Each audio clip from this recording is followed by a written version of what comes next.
Hello, okay, another B movie review.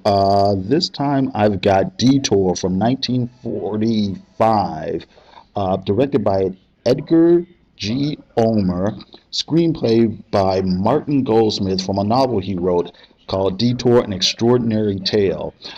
Detour is actually it's a pretty significant movie. It's one of the films that more or less helped define that era of film noir films. You know, some of the you know pretty popular tropes that you associate with that type of movie are kind of here. You've got the femme fatale. You've got the guy who gets in over his head. Of course, you've got the whole thing with the lighting and the shadow and things like that. Um, let's see here. It's a movie that I've always heard about and I've read a little bit about, but I had never seen until like fairly recently.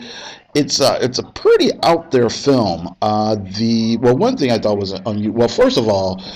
Uh, I always thought it was a lot older than it really is. When I've seen stills or whatever, I thought it was from like the 30s or something. And it's just because it looks so, I don't know. I don't know if I want to say the word grimy, but it was always kind of cheap and dark looking. But I guess that's because this was actually a very super low budget movie, even for the time.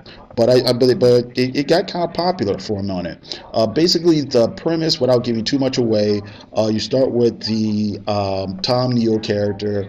His girlfriend goes to the West Coast to start her singing career, and he decides that maybe he'll hitchhike out there and join her. And he meets a hitchhiker, or I'm sorry, he's hitchhiking and he meets a guy that picks him up, and the guy seems to be an okay guy. Maybe there's a little bit more to him than it seems at first, but something bad happens.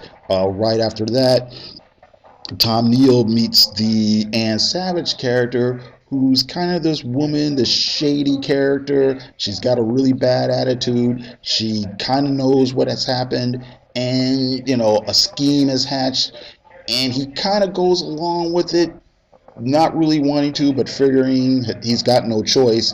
And again, things go from the frying pan into the fire, again, without giving too much away. And it ends on this kind of gloomy note.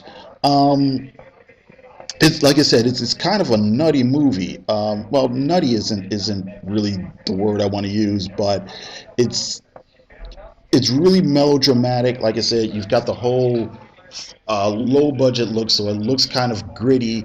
And then you've got, like I said, the film noir shading and shadows and all that sort of thing.